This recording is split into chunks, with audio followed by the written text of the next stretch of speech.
Hi, I'm Gary Logan, head of boxing here at Urban Kings Gym in King's Cross, North London. Tottenham sport, by the way. Had to get that one in. Good times at the moment at the Spurs man. Anyway, with the rest of the series, we'll talk about boxing again. We're going to talk about balance and footwork. We'll be doing it primarily over the last few weeks. Everything that you're taught to punch with these is irrelevant unless these work for you, your feet, and they work in the correct order and coordination.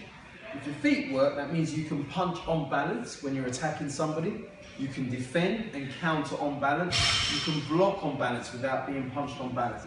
In effect, you can't lose balance. Okay? There's no place in the martial art of boxing for you losing balance, because if you do, you will be punished. Simple as that.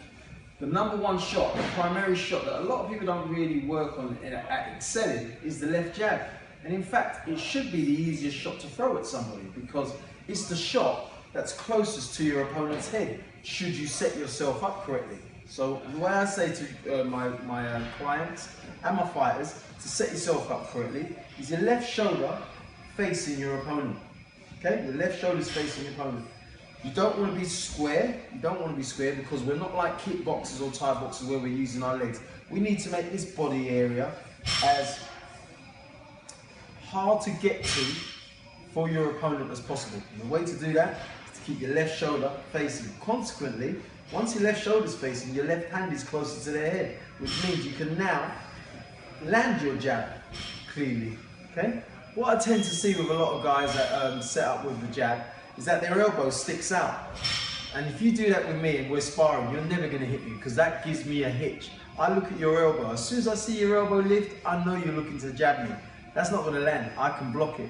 But if you're much more streamlined and your elbow's in line with your hip, like some of the greats like Joe Louis, okay, Sugar Ray Robinson, even though his hand was here, his elbow was in so that it would shoot out straight away. Thomas Hearns was another great exponent of it. Shooting the jab out without lifting the elbow, so it's very hard for that opponent to see that really linear and streamlined and very hard jab from the shoulder coming into your head. Okay? Got different variations of the jab.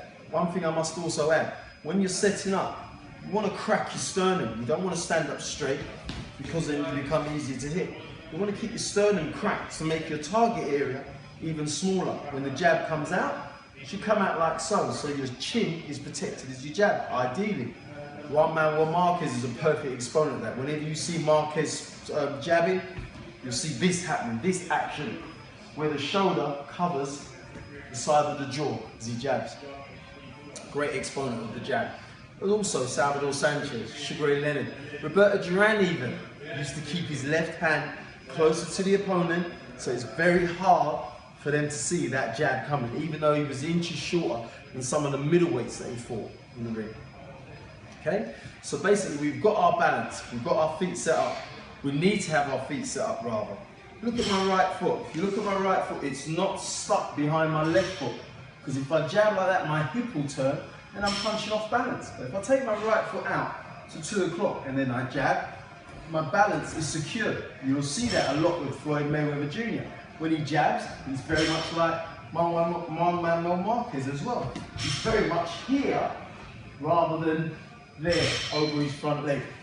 Okay? So he's always on balance. Larry Holmes, Muhammad Ali, all different variations of great jabbers where they always jabbed from the shoulder and their shoulder was always facing you before they jabbed. Okay? I hope this brings across a lot of points. Next week we'll put the jab in with the 1-2 and I'll show you why that left shoulder facing the opponent makes the right hand so much more dangerous. Thanks very much. Bye bye.